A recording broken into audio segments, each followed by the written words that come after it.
32 bytes part for data is freed, and then another page is allocated to store the new value of the variable. So we free a 32 bytes chunk when we change the variable's value. So if the malloc implementation needs to have a PG infrastructure, it will simply go into the former value of the variable. This way, we have many of pages containing shellcode data and that are contiguous. So we don't need the exact address of the shellcode. We can jump in a random page in the middle of these pages, and hopefully there will be shellcode there.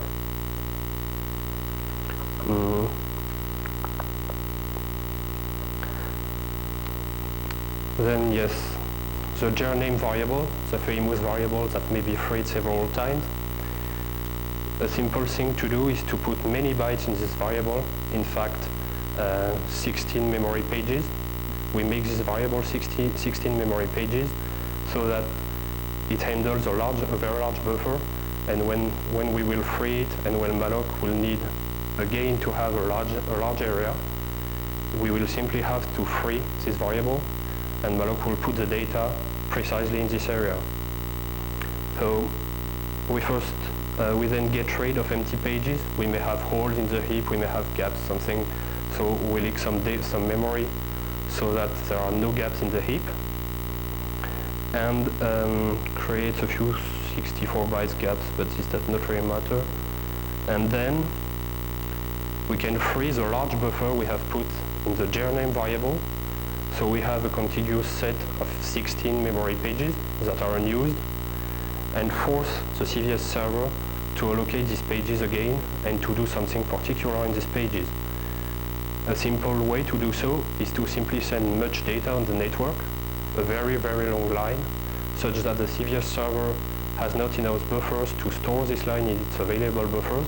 It needs to allocate a new set of pages, so it will allocate 16 memory pages to store the new incoming data from the network, and it will choose these pages precisely where the jar name variable was.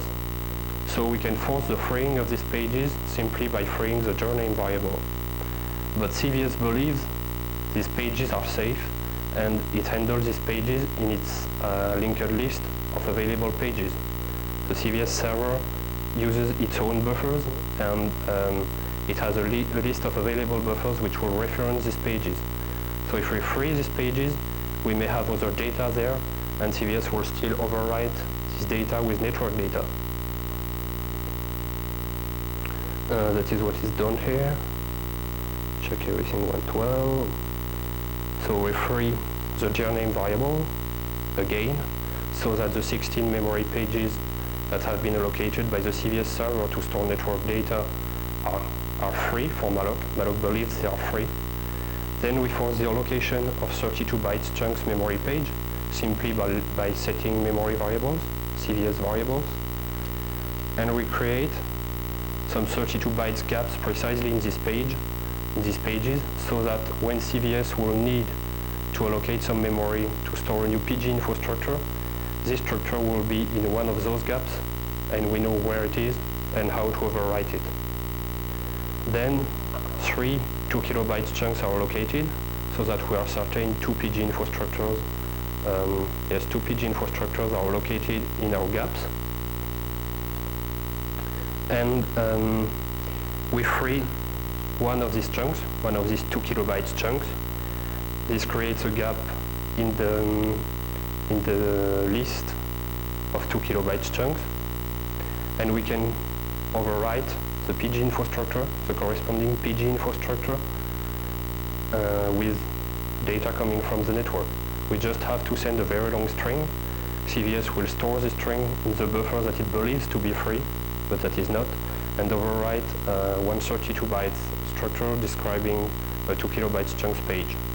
So next call to malloc on a 2 kilobytes chunk will return whatever we want if we have properly set fake PG infrastructures.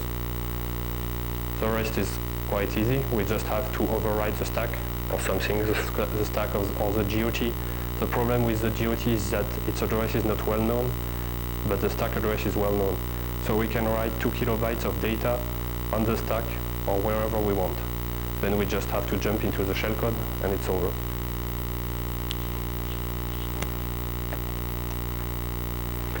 So, thank you for listening to me. If you have any questions. Yes?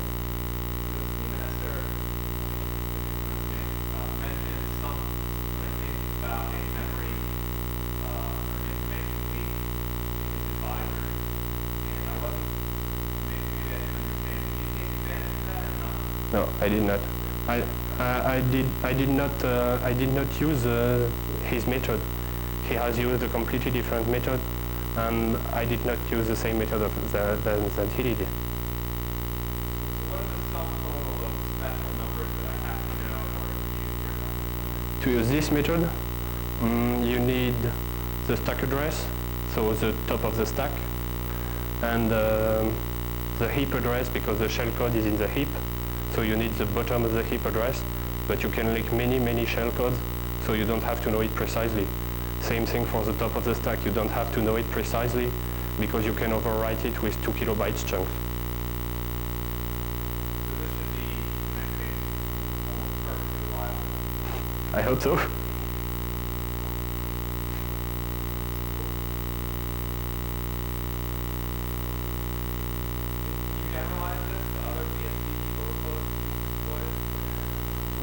To certain heap overflows, yes. I did not exploit basic heap overflows and BSD because I did not have vulnerability for this, but it can be generalized for other flows, for many other flows, but the problem is that most of the time you will need a memory leak to be available to set memory, to leak memory pages, to place 32 bytes chunks. Most of the time we will need to have also a memory leak. And I don't know yet, because exploitation of BSD heap corruption is still a young technique. But I believe you will also need an information leak to have some magic numbers. Most of the time you won't know where the PX cache is, for example, if you need to overwrite some PG3 structures. So you will have to move the PX cache, which is quite complicated.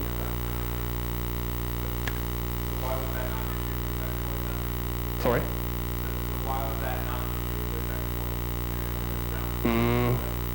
exploit? Because we first have a sort of memory leak. We have a kind of memory leak, so we can place buffer wherever we want. And the second reason is that a double free is much more easy to exploit, in particular when CVS handles its own buffers. You know, it has a different buffer handling from mallocs. So it is really easy to have a difference between what malloc believes and what CVS believes. So we can place buffer, align them. In particular, CVS uses very large buffers. So we don't have to guess where the buffers are, because we know they are aligned on the beginning of a page. Yes? So how should BSD fix its memory allocation and the allocation things to avoid this problem? To fix the memory location algorithm? Yeah. Should they clear the pages when they free them so that there's nothing left in the memory?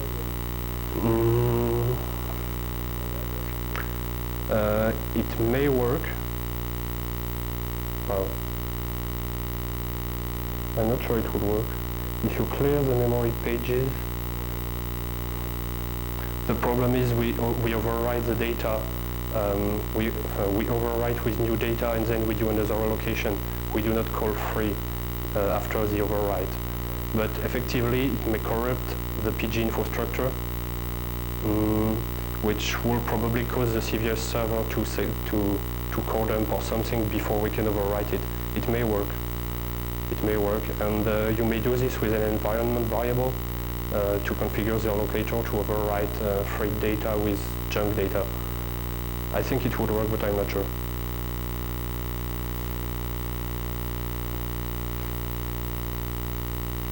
I think a better method would be to use an allocator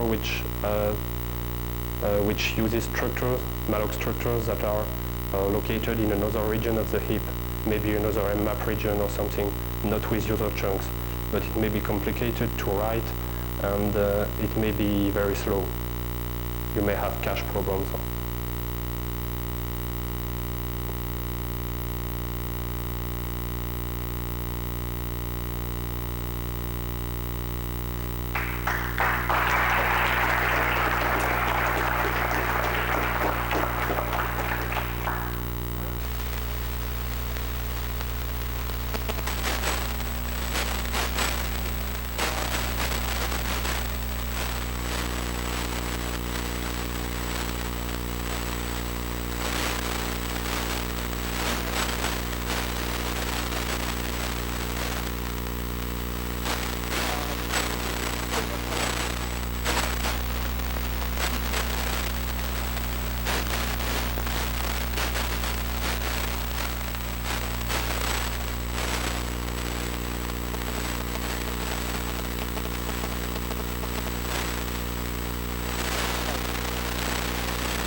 You could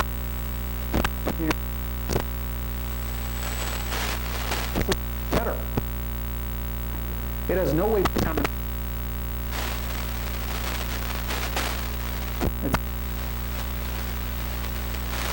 Running BGP.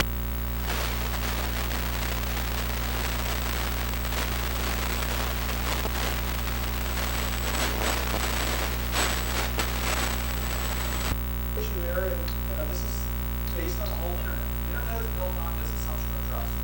If we hand somebody a packet, they're going to send it along the proper direction.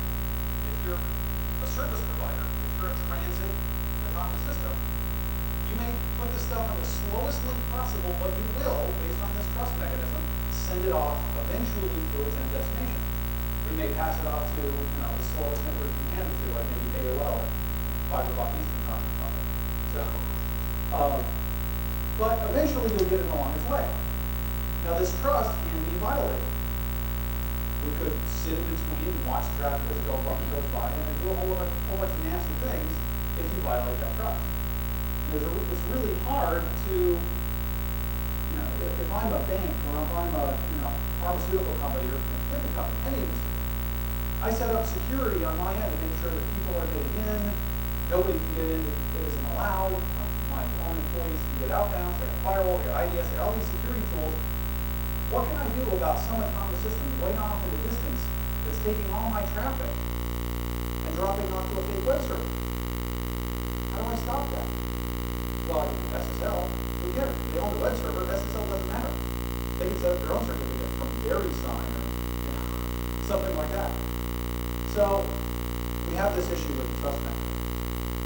Now, the current version of BGP, there's a napkin sitting up at Cisco's headquarters in San Jose. It was actually drawn up by a whole bunch of people that sat down at the cafe and drew up the new designs for BGP version 4, and that's what we're running right now. It's kind of cool. It's like one of the few protocols they actually did. They wrote it all out. They went back and recorded it all, and then they made the RFC. So, all right. Other things here. Several things happen within BGP. Commonly, we end up with what I'm terming as an administrative denial of service attack, or OOPS. This is when you pretty much DOS attack your network, even though you don't need to.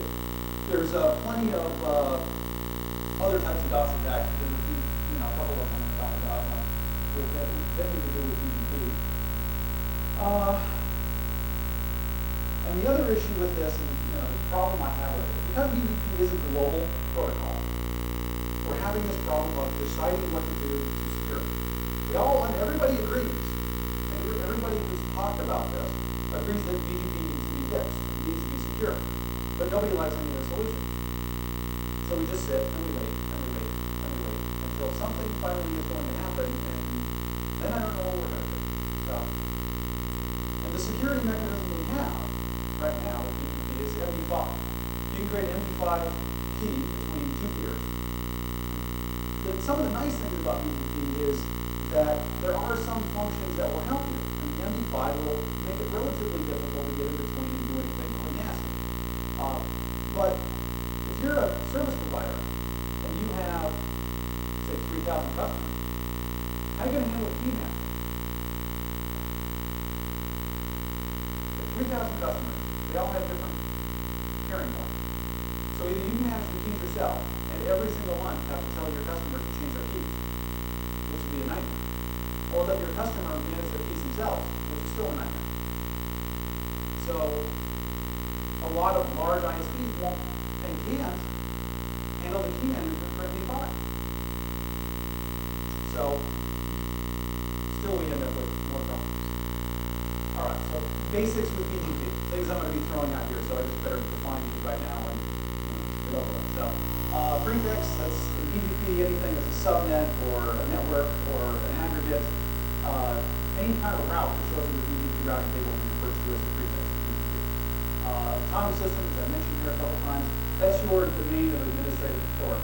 And that's your network, you own it, you control all the routers within that network, you control the traffic once it comes into your autonomous system. It's yours. And so you get rid of it and hand it off to somebody else. You also don't have the ability to control somebody else's autonomous system. And you can ask nicely, please, will you send the traffic in this direction? That's essentially what multi-exit discriminators do. I can send to a provider and tell them, look, here's my best path into my autonomous system, please use this. They can just simply ignore it because it's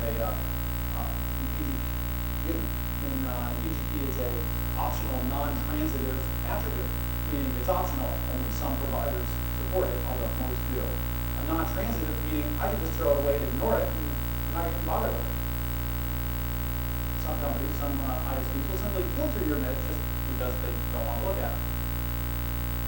The AS path is that hop count I was referring to.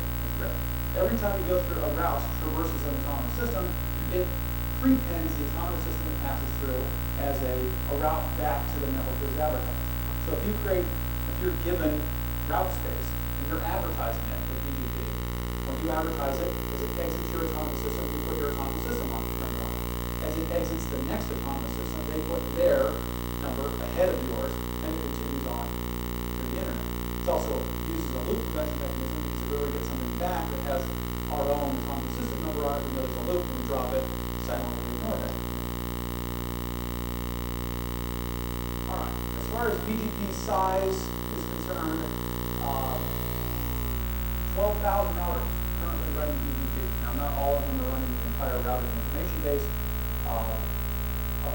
Something around, I mean, I put 130 in the book. I've since modified it down to 125,000 routes, but that number fluctuates by somewhere around 10,000 on any given day or so. It will fluctuate from time to time, depending on when you're looking at it. So with that, we have 6,500 different autonomous system numbers out there. Some of them don't deserve the trust we give them. I mean, this is, some of them are specifically set up as autonomous systems so they can send out spam. I mean, that's their whole purpose. Or, put material or questionable material up on the internet that, you don't want yourself or your kids or anybody else looking at. We certainly don't trust them. But they could be transit for your traffic.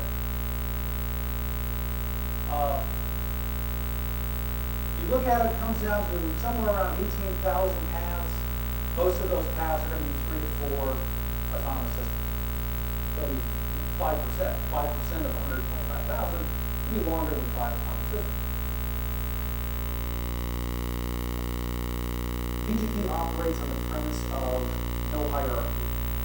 We couldn't really do that with BGP anyways because it's design, its original design from the U.S. Department of Defense, when they funded the project for this, is we don't want, and it was based on, really, TCP.IP did its whole, creation was based on a nuclear attack. It's like, if we have a single point of failure where all the communication starts at this one point, and that point gets hit by a bomb, then everything can't communicate. So we need a network that's going to heal itself and won't require any kind of hierarchy. Well, BGP is, again, built on that principle, with no hierarchy. Now, OSPF, or ISIS, requires you to build a form of hierarchy within your network. So, again, several differences. You'll hear me refer to IBGP and EBGP as they're almost separate, really very different ways of handling BGP. IBGP runs inside of your autonomous system, has lots and lots of rules on how it handles traffic and peering between neighbors, and EBGP operates external to your network. That would be your peering between your autonomous system and somebody else's autonomous system. The rules for that, fine, it's not what I'm here to talk about. Alright, so updates. Again, remember BGP is designed for building routing tables, not for forwarding user traffic. Once the routing information base is built in place, you've got it from your provider, then you have the ability to forward traffic to the autonomous systems, and you have the ability to manipulate the BGP table as you desire to determine what your real best path is. Load balance, load share, really, I should say, with the BGP. Let's see. Any kind of change made with BGP are done with updates. As you drop a link somewhere in your network, the network disappears, you'll send an update out saying, hey, this network is no longer available. Those updates are not sent like a typical routing protocol would. For instance, RIP every 30 seconds is going to be sending updates. That would make a whole lot of sense with BGP. Every 30 seconds. Here's 130,000 routes. 30 seconds later, here's another 130,000 routes. I don't think we get through 130,000 routes of transmit before we, have to send the next one. So what it'll do is those updates.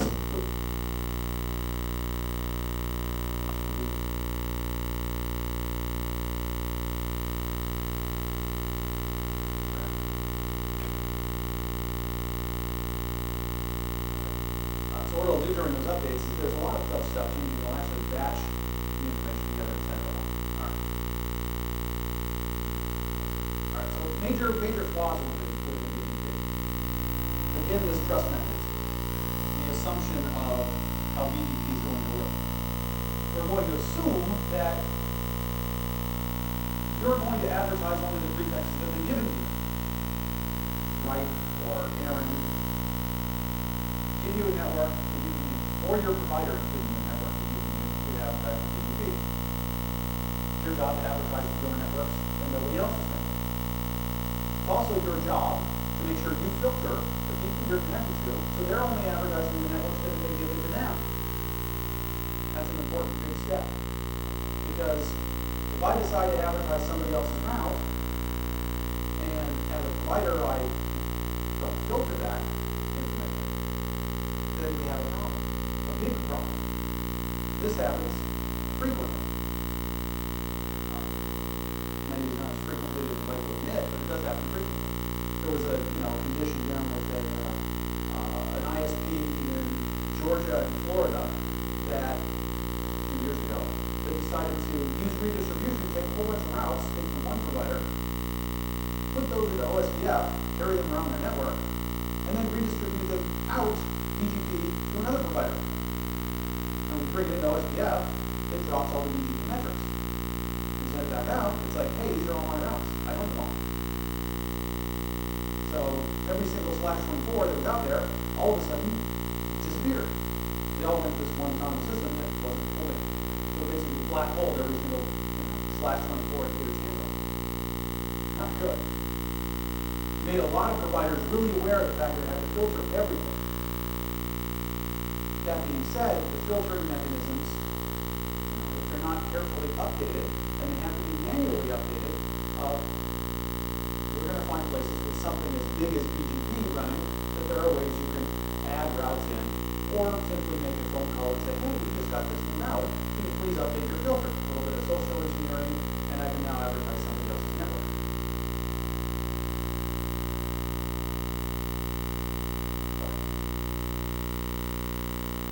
Alright, so within an autonomous system path, I mentioned how the hop count works. The first autonomous system listed is the originating autonomous system. Now, to manipulate that, it would be really difficult to manipulate eBGP. eBGP works by connecting your router to an external neighbor. And usually, 99 times out of 100, they're directly connected. There's something you do with BGP multi-hop, and there's possibly some ways you could have done it before, but a lot of people are using now the TTL 255 hack, so it's much more difficult to get in between that. In iBGP, though, you don't have the rule of having to be directly connected. You have one router sitting in Amsterdam, and another router running BGP sitting in Denver, and the rest of your network is sending your BGP messages between the two. Somebody got a hold of somewhere of your network that could see that traffic and possibly could grab it, add in a piece of text, really add in a autonomous system number, or change the originating autonomous system number of that BGP, have that for you, we have an issue. Right? So iBGP becomes much more important to protect just because of the fact that you can't really get in between the traffic with eBGP, but it's a lot more likely to get in between with an iBGP. It's because of all of these assumptions that we end up with a possibility of black hole traffic, or simply grabbing a whole bunch of stuff and advertising out so we don't know, creating a denial of service for some network way far away, or possibly even a global level type scenario if a lot of the filters broke. I don't know how possible is that. I don't know, but it could happen. Or we can simply watch traffic that goes through our autonomous system, or send traffic off to another autonomous system. I talked to somebody who, within their company, they found out that a whole bunch of their traffic was all of a sudden being sent off to China and then back to the States. You notice a little bit of latency, so they started doing some trace routes to figure out what's going on. Their traffic was all being rerouted to China and all being sent back. Seemingly unmolested, but it was going to China for some reason. They didn't know why. Now, that BGP routing updates were being sent and sending stuff over.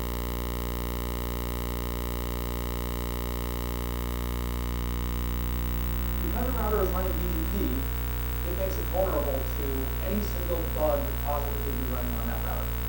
Now, most times that's going to be a Cisco router. And I'll agree Cisco has a pretty high majority of the routers out there. But there's others, lots of others, Juniper, let's say, or you could be running this on a Linux box. But any kind of vulnerability that we have, OS bug,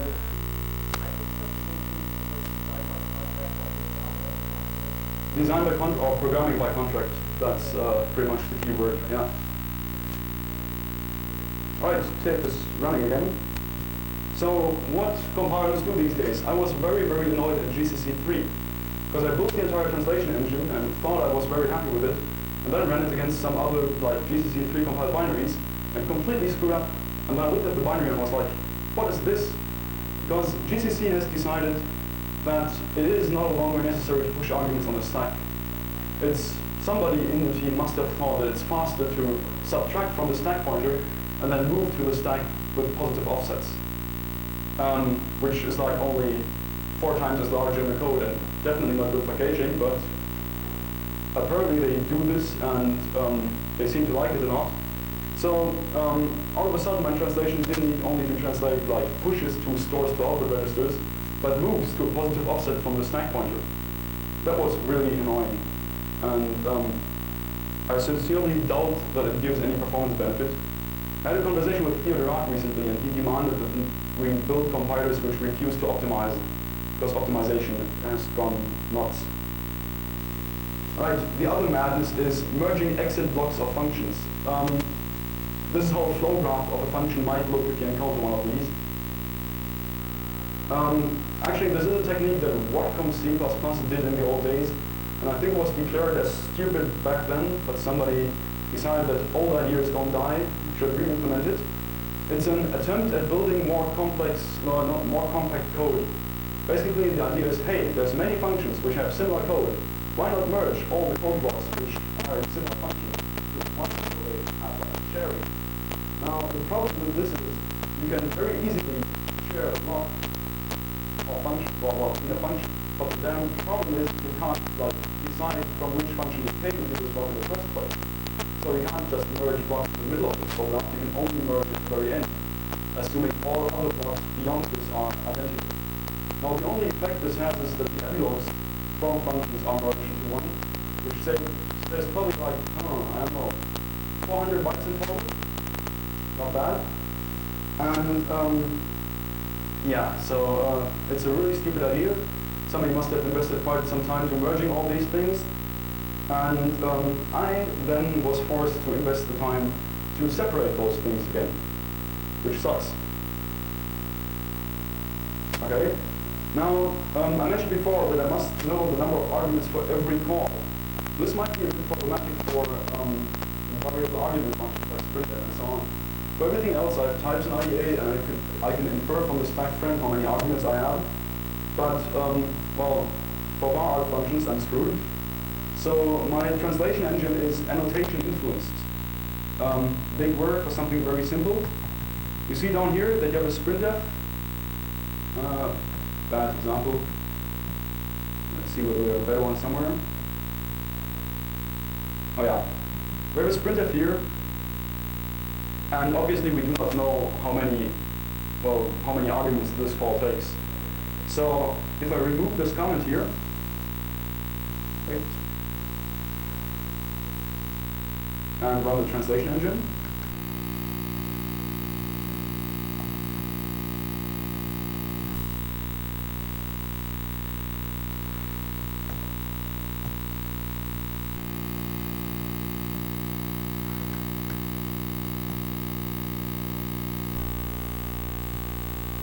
and look at the call, which is at 402159.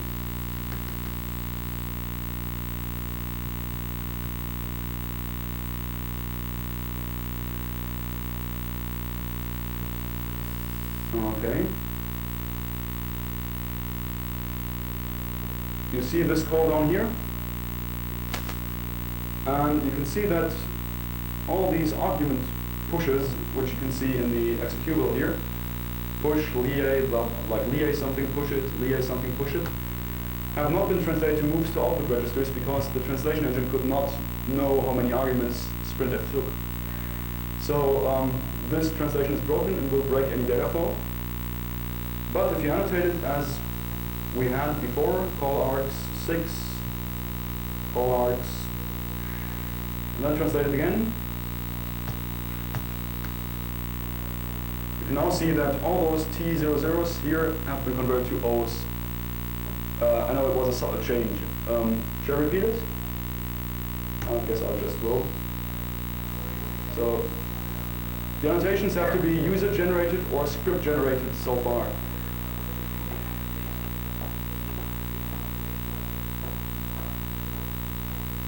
Yeah, if the human makes a mistake, you're screwed. Yes? What about the adjusting of the stack? Well, you can use the adjusting of the stack, for example, by a script. But the problem with this is that some compilers adjust the stack for multiple functions at once. So they do push, push, push, call, push, push, push, call, push, push, push, call, and then make one big addition. So you can't really infer the arguments from there. So you need annotations. I mean, that's the whole concept of IDA. The program is going to screw up anyhow. So we make it, we design it in a way that the user can work with it and fix the bugs. You see the output registers here. And without the annotation, it's temporary registers, which have been assigned by the translation engine. Whereas with the annotation,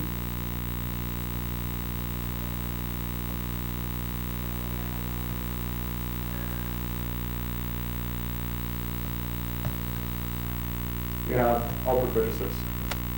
All right? So you can, of course, automate the generation of these annotations by writing IDC scripts or doing whatever.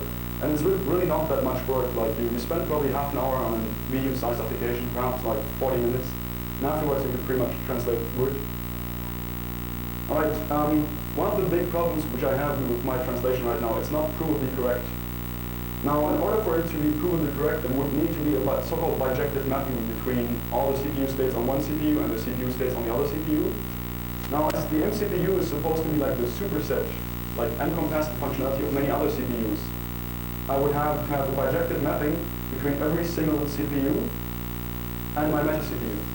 Now, I just told you before that many single CPUs have very, very stupid ideas built into them, and that would make my meta CPU the collection of all really stupid ideas. Now, I don't want this, so I've refused to build the translation in a provably complete. Yeah. Sorry? Turing complete. What do you mean by this?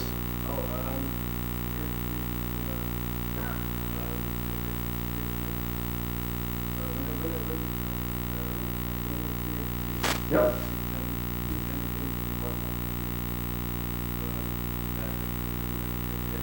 Oh, okay. Oh, yeah. So the basic idea behind this is, as it maps all functionality which the x86 has, like all arithmetic, all pointer, and so on, it of course has the same Turing completeness as the x86. So therefore it must be, assuming you can prove that the x86 is Turing complete. But the important part is not so much whether you can do any calculations. The important part is whether the translation which you get is provably, means the same as the original program. Because that's the really weak link. If I try to prove anything on the meta CPU right now, and my translation is broken, the proof is invalid.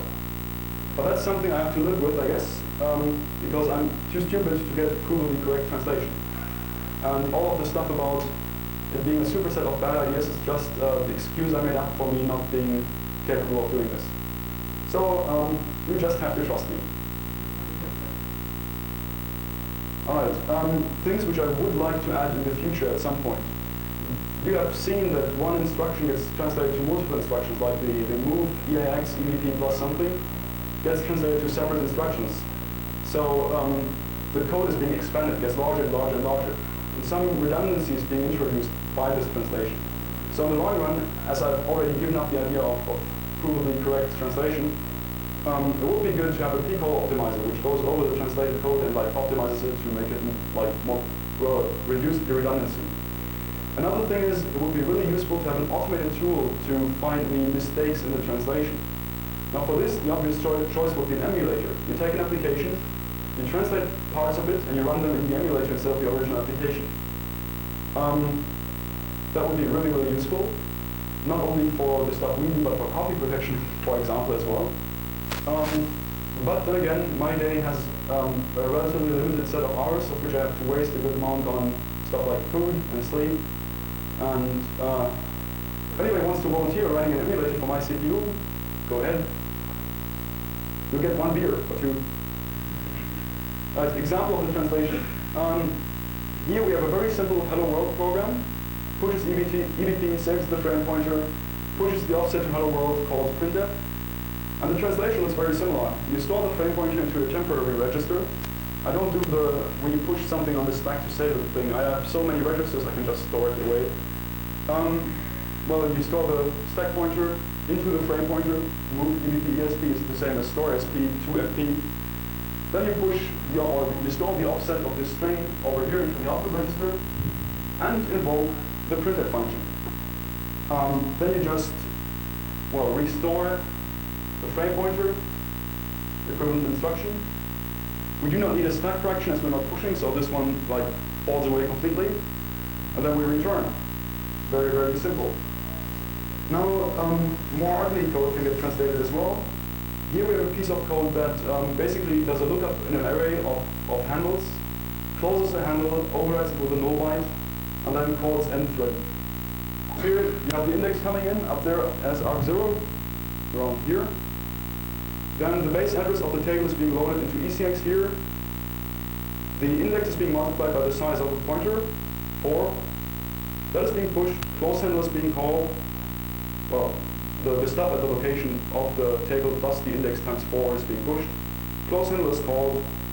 A 0 byte is written to the same location over here in these 3 instructions. 0 is pushed as the exit value for the thread, and end thread is called. Now the translation has gotten slightly larger because we do away with all these craziness, all these map things. You have the index being stored into the general register 0. You have the, wait a second. Oh yeah, you have the stuff at this location being loaded into GO1.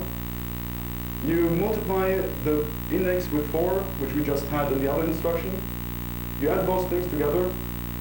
You load stuff from the memory location into the general register 0. Store it into the output register, which is equivalent to pushing the handle from the table. Load the address, load the address of close handle, call it, store the input register, like the index into G00, load base address of the table, multiply by 4, add it together, store the 0 into the location which we just read the handle from, store 0 in an output register and call end thread. So that's pretty much, well, fairly obvious. So, yeah. I have some very bad habits when speaking. It's so, and yeah. Alright. I mentioned before that the abstract CPU does not have a rep instruction prefix. So we need to translate the reps into a real artificial loop. So we need to restructure the control flow. This expands the code length significantly because rep is just 1 byte. And we will need a loop which increases the value, compares it, and then branches. So we need a whole bunch of instructions. It's quite interesting though because it clarifies the true extent of the loopiness of a certain function. Because in x86 code, you often have loops where you don't really realize they're there. This is an example. This here is the x86 code, and like the flow graph of the x86 code, which has one long block of instructions, then a branch, where they skip one block and then the rest of the function. And this is what it looks like restructured. It has a whole bunch of tiny, tiny loops copying memory. I'll show this in IDE.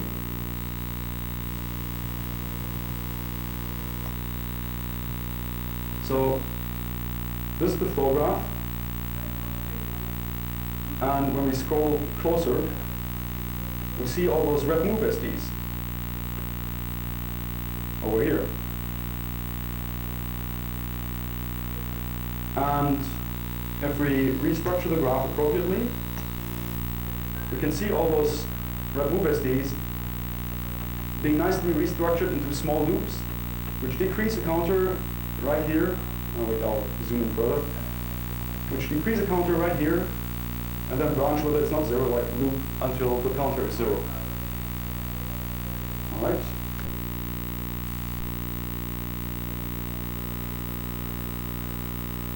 Any questions concerning the translation so far?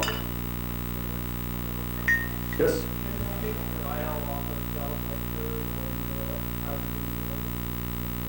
I made it up.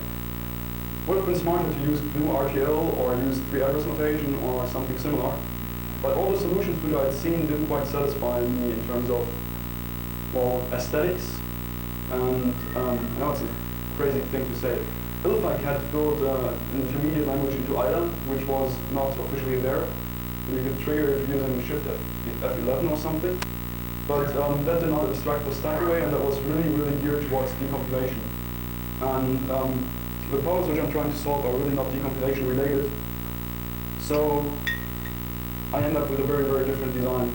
It would be smart, well, it would have been really smart to use the GCC intermediate language which they generate, because I could have just then, well, yeah, GCC that, and then like GCC source code into the intermediate language and then analyze both the binary and the GCC code. But then again, I'm not that smart. And I can always like compile it to the very end, then disassemble it, then translate it. It doesn't really make that much of a difference. Alright. So, data flow analysis, the topic of this speech, or at least the topic which I officially said it would be. I just tested whether my keyboard is truly spill-proof. Alright. So, what is data flow analysis really for? First off, it's really useful for clarifying variable interdependence, like which variable affects which other variable. Its prime applications, or the application where I first stumbled across data flow analysis was structure reconstruction. Because you need some way to find high-level data structures or understand what they're doing, how they're laid out, and so on. So that was the first place where I stumbled across them. Then I tried to build my precondition verification engine. I noticed that in order to like verify this value is smaller than a constant, I had to do inverse data flow to find out all variables which could have like impacted this variable at any point in time. And the other important use of data flow analysis is the propagation of type information.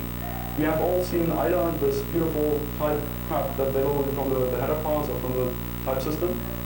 Now it would be very, very useful if this would propagate through like all variables. So yeah, a size t which gets assigned to another variable, so it propagates it to the other variable, and so on.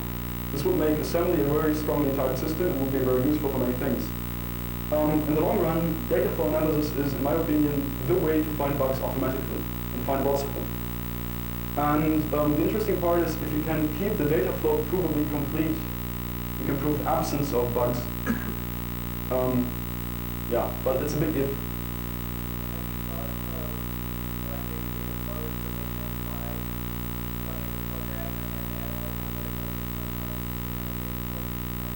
I've thought about it and I've discarded it. The main point is runtime can be hard. Runtime is always fuzzy. So it's not proof. And therefore it's, well, would be an insult to the Singaporean guy. And secondly, this thing is supposed to find bugs in embedded code in devices where I can't get access to the thing at all, run a debugger or whatever. And then again, there's so many people playing with the dynamic stuff. But at some point I decided, hey, if you want to differentiate yourself from them in some way, you just go for static all the way. It's become some kind of a religious issue for me because like whenever I go to a conference, people talk to me about their cool dynamic analysis tools about, hey, and we hook this and this and this API, and if we see this and this pass by, then And well, it's all very interesting, it's very good work, but sometimes it's just, everybody seems to be very fond of debuggers and writing debuggers and using debuggers, and hey, I gotta be different in some way. Alright? Different types of data flow. Kind of an obvious slide. There's forwards and there's backwards data flow, or inverse data flow. So there's the question, please find me all the locations where this value goes to, or this pointer goes to. And then there's the other question, please find me all the locations where stuff that influenced the current value came from. They're different but very closely related problems because we need one to solve the other. It's a bit like building a card house, the right side first and then building the left side afterwards if you want to program something like this. Because the right side will not work until the left side is done. Alright, now an obvious problem is the representation of indirection. How do I do stuff like, hey, the programmer puts this pointer into a structure, and then takes a pointer to the structure and puts it into another structure, then takes a pointer to that other structure and passes it on to a subfunction. And the subfunction reads out the pointer to the structure which contains my value somewhere. So all this pointerization and putting stuff into one location, taking an address right before it, and so on, it's really some clever way of representing this indirection. So the trick is that every non-global variable in a given program can be represented by a base register plus an offset. This might not be immediately obvious, but every plus denotes a memory dereference. So you can represent structures and pointers to pointers to pointers to pointers to pointers, and pointers to structures and so on very easily. It doesn't make sense at all for you right now, therefore we look at a few examples. If we have a structure member, and the general register 0 holds the pointer to the structure, it's very easy. If we store a value into the structure member, then this value is at G00 plus the offset of the structure member. Simple. If you have a local variable, it's at frame pointer plus variable, like the offset of variable. Now, if the pointer to the structure is not in a register, but on the stack as a local variable, it's just the pointer to the structure as fp plus offset of the local variable, plus the offset of the member. And yeah, is that clear? Very good. And well, if you have a situation where you store the structure, where you structure member A in some structure which is pointed to by a member of structure B, and a pointer to B is stored in a local variable. We have the local variable here, and then the pointer to structure B, and then the offset for A.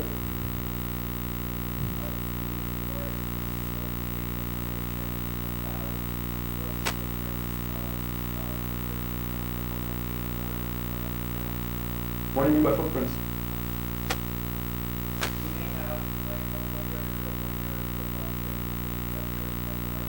Yeah.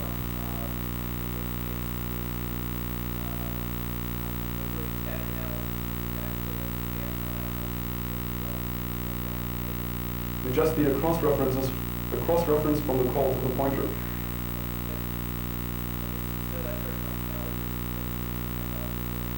Yes, yes.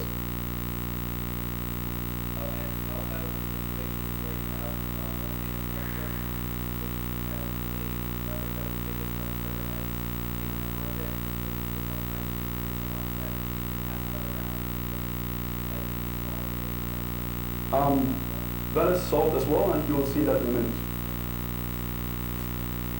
Alright, another example of indirection. We have a pointer to a structure A, we malloc it. We have structure B, which is a pointer to the structure, we malloc structure B. And then we store the variable which we try to track into a structure member at offset 10 into structure A.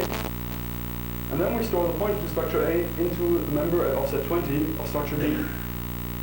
So now the variable to track can be represented as frame pointer plus 30.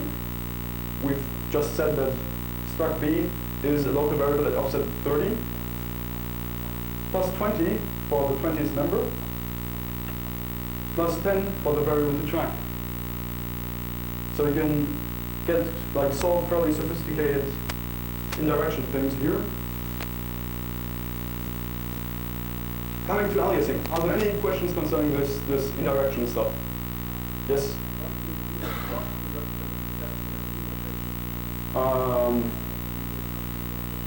Well, because I have to add the offset and then reference.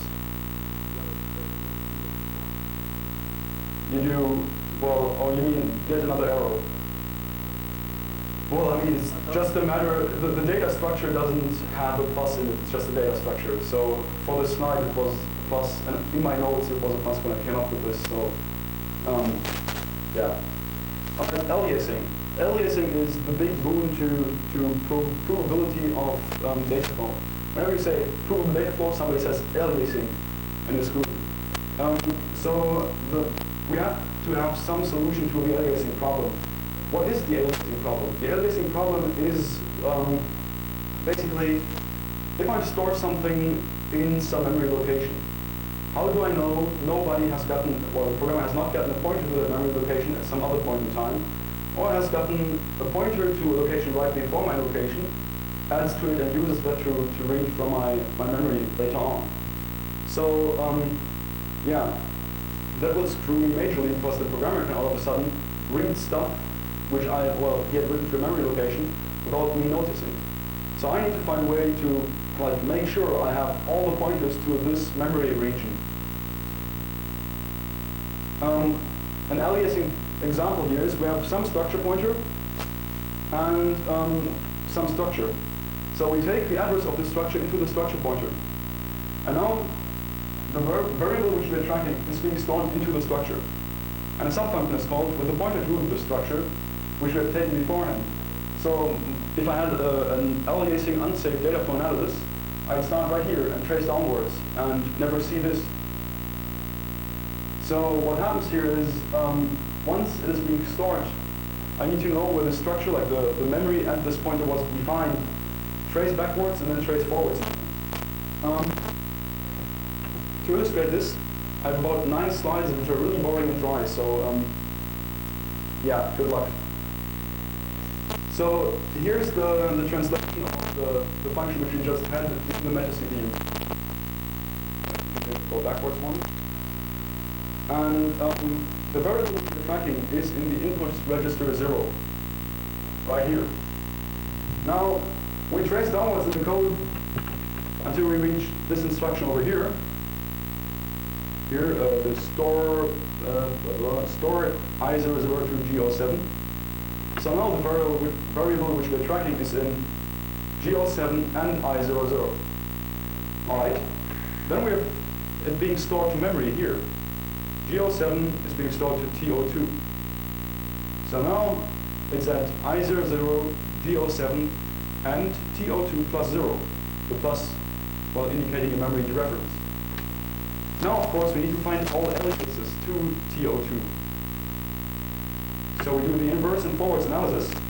And we get, first of all, FP plus 8, because TO2 here was loaded as an addition to 8 by, well, this line. Addition 8 to the frame pointer. And we get FP plus 0 plus 4. Because up here we see that FP plus 4 has been stored at FP plus 0. So FP plus 8 would be the stuff that has been stored here, plus 4. That's why we have this FP plus 0 plus 4. So now we have all the aliases to this memory location, and we continue the forwards analysis. As a next step, FP is being stored in T00. So all aliases with FP as a base register have to be duplicated with a new base register. And then the memory at T00 is being loaded into output register 0, here. As we know, T00 contained, well, as we know, FP plus 0 plus 4 was a pointer to the stuff we're tracking.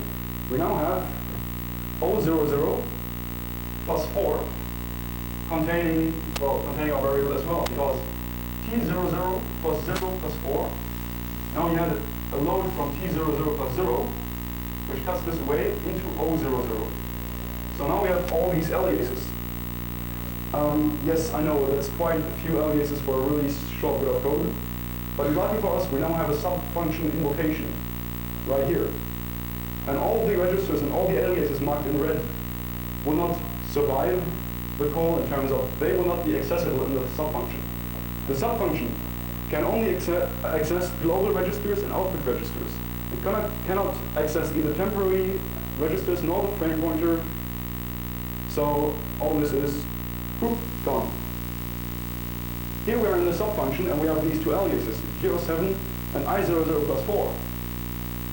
So G07 gets stored into a TO1, so we have to track TO1 as well. And now I00 gets stored into G07. So this I00, so this LES we duplicate into the new base register in the next step, like this. Okay, and now 4 is being added to G07, like this. And that means that we have to, well, 4 is being added to G07, and the result is being stored in T02. So it was G07 plus 4, and now we add 4, which means we subtract 4 from this offset here. I have to do this with my hand, otherwise I'm blind. Now this might not be really clear right now. The trick is, we know the memory location at G07 plus 4 contains the value which we are tracking. Somebody loads TO2 with G07 plus 4. So now we know TO2 directly points to the memory location in which the value we are tracking is. It's really, really, really simple. If I know that at, I don't know, at FP plus 40, there's a value I wish to keep tabs on, and somebody adds 40 to FP, I know that now FP points to that value. It's really, it looks very complicated, but it really isn't. So, should I go over this again, or is this clear? Like, raise your hand if this is clear. Raise your hand if you want me to go over it again. Okay. So I will not go over it again. All right. Then we know that at TO2 plus 0, the value which we're tracking is being stored. So we have a load memory from this location. So we see that now as TO2 plus 0 contains the value which we are tracking, and the value at TO2 is being stored into G00, we now have the value which we're tracking in G00. And now we're pretty much done. We've solved the aliasing problem here and correctly tracked the variable, because now at G00, or we have another slide here which is of no importance, now we're at the end of the function and G00 gets returned. So we go back a bunch of slides.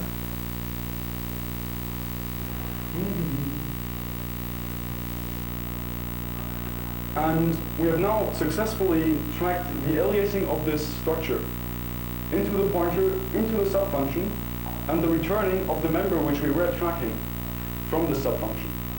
We have not lost track, which we would have lost track, like we would have lost track if we had blindly gone forwards.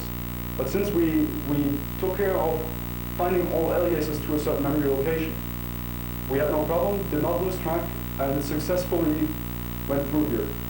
And this is actually provably complete in terms of if you make the basic assumption that the programmer needs to define memory before he uses it, either by allocating stack space or by allocating memory, there's no way for him to fool you in assembly, assuming he's writing C code and not like screwing with your translation engine on a handwritten assembly level.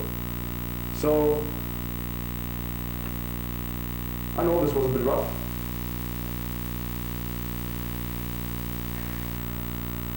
Okay, going back to data flow. I'm not going to bore you much longer with data flow because it's really, really a hairy subject. And there's many, many other problems in which you can run. Originally, I had thought that I would add some slides on the feathering out problem and the dealing with recursion problem. But then I saw my slides and I was like, okay, no, you're not that sadistic. So I'll just skip this and probably talk about it next year. So. Data flow is really, really not interesting for you unless you have a severe graph fetish. And next year, I will hopefully have solved all problems which I run into and be able to explain them in a very short, concise, and easy to understand manner. Right now, I think I'll go back to something more entertaining, like how can we use these graphs? Now, first off, it's possible to generate mathematical expressions from a data flow graph, which means we can generate nice equation systems to find out whether bugs are triggerable or not. So as an example, let's assume we have a memory allocator which is broken for the values, like the request sizes of 087 F9 or to 087 F to the end. And we want to try to find out whether we can trigger this bug. If we have code like this, where you have a function A which allocates an array of structures. And you're given the size of the structure and the number of the structures, basically here. And just pallocks, size times count, plus 12 bytes for management, internal data management, whatever. And then you have a function called getStructureArray, which takes a user-supplied count value and passes this along with the size into func A to allocate this array of structures. Now, question is, if the size of the structure, struct A, is 384 bytes, can we trigger the palloc bug? Just allocating less memory due to multiplicative wraparound is cheating, so that doesn't count. Question is, can we trigger this value? Now, how would you find out? It will probably take you a while if you did this manually, and if you have a data flow graph for count, you can, like for the value coming into the palloc itself, you can generate an expression and then try to have Maple solve it. Maple might be known to some people, it's used in universities a lot for doing your homework, or helping you with your homework, depends on the application. So what we do is we generate these equations and feed them into Maple, which is like the user-supplied input times the size of the structure plus the 12 bytes, and they're supposed to be equal to 7FFFFF, 7FFFF minus 1, 7FFF minus 2, and so on. And all this has to be modulo 2 to the power of 32 because we only have 32-bit registers, and it will wrap around after every 4 billion or so. So let's start Maple. Oh, we already have it started. We have to close it. Okay. Rather like multi-billions of 1,000 mathematicians. 1 second, please. Need to find my slide. All right, here we are. So we take this. Oops. All right. Take this equation here. Go over to Maple and see whether it has a solution. Does not. Doesn't for the next value. Doesn't for the next value. Doesn't for the next value. Doesn't for the next value. Doesn't for the next value. And does not for the last value. So we know in this particular location, although the palloc is buggy, there's no way in hell that we can ever trigger this bug. Now the interesting part is structure sizes affect these equations. Now if the structure gets a new structure member, for example by me submitting a nice patch adding a reserved field for further later usage, the structure size changes to 388. Now if the structure size is 388, we have to do our calculations again. We go back. First one doesn't have a solution. Second one doesn't. Third one doesn't. Fourth one does have solutions. So now the bug is triggerable, and yeah, we can crop the heap. Woo! So this opens up completely new possibilities for malicious patching of open source software. Drive theory nuts submit patches adding reserved structure members. Seriously, you'll love it. Well, yeah, so you can, the thing is that most people don't realize that sizes of structures, sizes of data structures impact bugs as well. It's not only code, it's not only code paths. There's more to it, there's sizes and so on. So, yeah, you can do, play very, very interesting tricks with this. Okay, now skipping all over the complicated parts to the really simple one. There's a product called BugScan, which is apparently an appliance running IDA, which generates you very interesting reports, which almost have the same functionality as some IDA scripts which I've seen in 2000.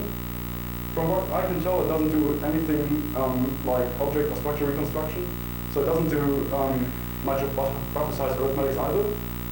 And, the reason why I release my scripts is because, well, back in the days I thought they were not usable or not useful to anybody. And somebody's offering a product. Now I'm a good disciple of economics. If somebody's offering something, there's a market. Therefore, my original assumption that the scripts are useless is not true.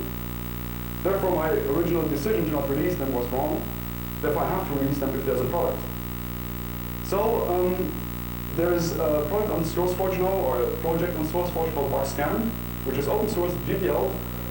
And it's a nice, or it's a collection of IDC scripts which will generate you nice HTML reports. I'll quickly have to start them because IDC is slow as hell.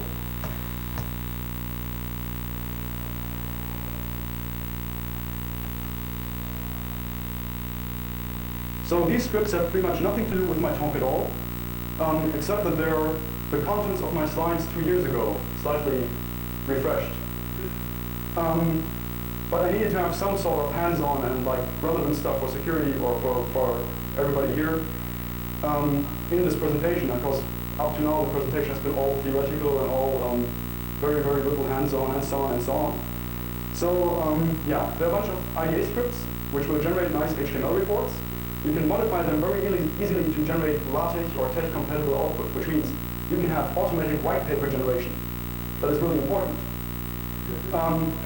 If you want to, you can actually start piping the output into mail, like a mail's output thing, and then send it to BugTrack immediately. That's going to be very, very useful.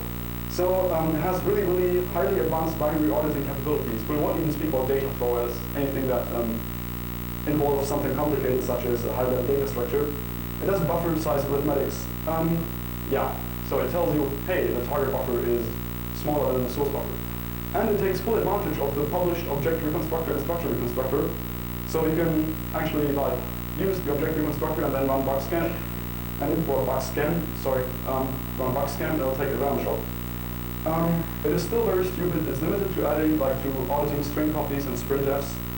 And yeah, I haven't really touched many of the strings since early 2001.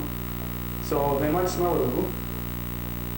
It can be useful. It was useful in my class 2 days ago, where well, it reduces a lot of the stuff you have to do when you audit a binary gap. For example, something like a mail server or whatever, which calls string copy like, I don't know, 1,000 times. You really don't want to go through the application 1,000 times and see how the source and target buffers look. So it does this for you. What it doesn't do is data flow tracking, so it will lose track of jar pointers very, very easily. The beauty of it is it's really, really easy to be extended. So it takes like, I don't know, the people in my class had not used IDA yet, but they were able to write extensions for it to check for another library thing. So everybody is invited to submit extensions to the open source project. And I hope that, okay. Yeah, in the background you can see it working. I had hoped that it would be done by the time I reach like the last slide. It will be done in a minute, so we go back to the last slide and ask whether there are any questions right now. Yes?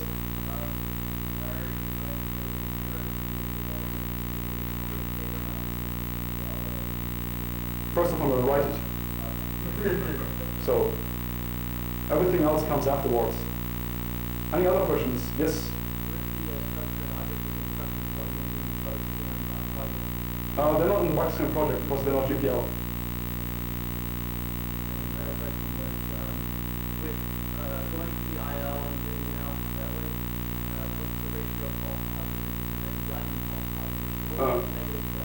Going to which? You know your intermediate language. Yeah. Yeah. What's like the ratio of false positives to false negatives and things like that? Or have you gotten that far? Like, Well, it really can't be compared as I'm not scanning for string copies anymore. So it's a very, very different ball game. well, so for instance, you said like it's definitely exploitable because this equation is going to pass. Oh, this is triggerable, yeah. Yeah, so this is triggerable. So what's the ratio of false positives to false negatives? Well, it pretty much eliminates false positives. Okay. Well, first of all, it doesn't have false negatives because it's probably complete. Assuming that you got the contract. Sorry? Assuming you got the contract right in the first place. Assuming that I got the contract right and that I got the translation right. So there's no false negatives, and within the false positives, you will probably have many false positives coming from the fact that the bugs which you find are not triggerable by an attacker. Something like overflows in configuration file parsing. you'll find many, many of these, and those are the false positives which we still have. So why is the structure not Because I've never made a decision about the license really, except that it's still my code. So, yeah. If it was GPL, nobody would be able to incorporate it into commercial product. Well, we had a conversation 2 years ago how it's mine now. yeah, it's the same. It's the same. Well, it's always like I write something, and as long as I like it, it's mine.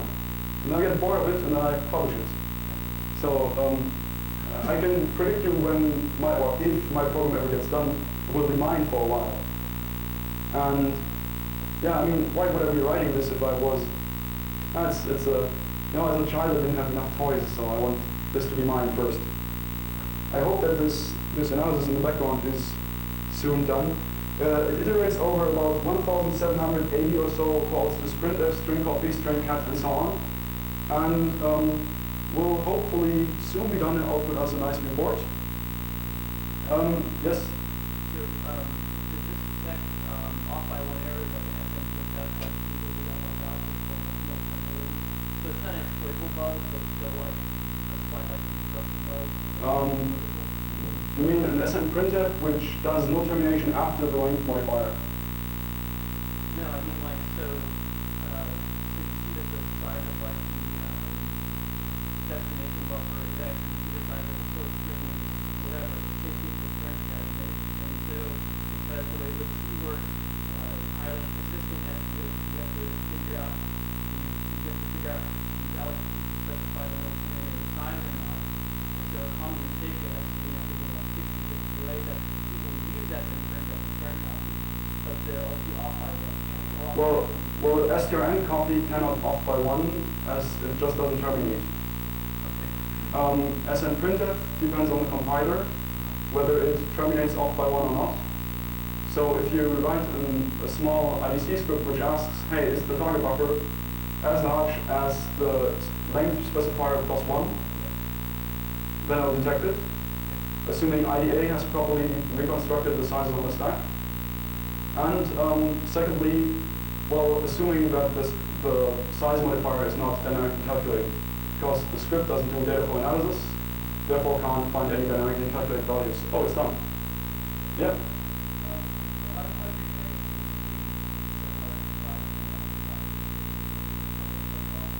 No, I will, but I might have mentioned before that my time is, yeah, I wish I had a 48-hour day. Okay, report is finished.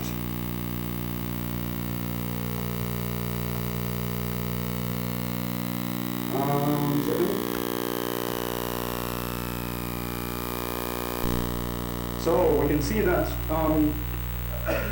well, yeah, the scripts have eliminated about 1,000 library calls, and we have 837 left where the scripts are either unable to determine the sizes, incorrectly determine the sizes, or they're actually dangerous. So you see a bunch of string copies here, for example, where you have a target buffer of 1,024 bytes, 1,524, and a source buffer of 2,048. And then the script will warn you, hey, this is very dangerous. It tells you the severity, 8. You can put 20 there too. It depends on how you write the scripts and how dangerous you think you are. And, well, down here you can see that it was unable to figure out the size of the destination buffer. This happens when the pointer to the destination buffer was dynamically calculated. There's a whole bunch of string copy auditing. It's still a very large report, but we have made good experiences with this during the trainings. Found us a new bug in IMail, which the previous extensive fuzzing of IMail had missed because it involved opening an angular bracket, then specifying the domain, like @domain name, then the username, closing angular bracket, which is apparently SMTP valid, like RFC valid protocol, but only Sendman understands it and nobody really implements it, and nobody really knows that you can send mail instead of mail to username @domain. You can do stuff like mail to angular bracket open @domain :username angular bracket close. So it can be useful at times. What I found to be relatively useful is the sprintf scanning, where it goes to the format string and finds every %s and then expands the %s to the length of the corresponding buffer on the stack. So, because many times you have something like this here, wait.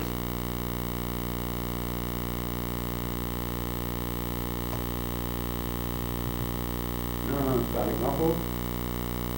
Let's see whether we have something nicer. Oh yeah, here. Okay. Where you have a target buffer of 1024 bytes and format string of %s.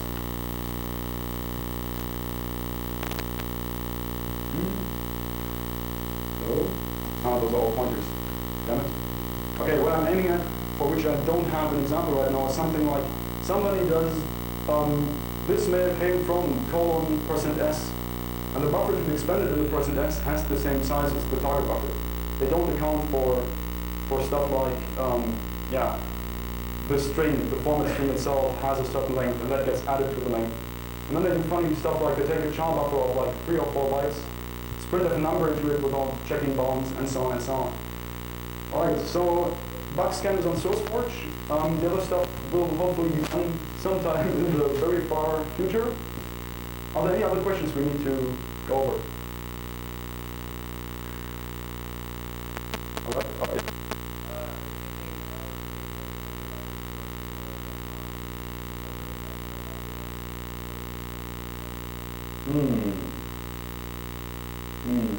If you build a converter from the interpreted bytecode language to the intermediate language, to the intermediate assembly, the analysis layer should work fine. But then how many compilers do you know that compile C code into an intermediate bytecode?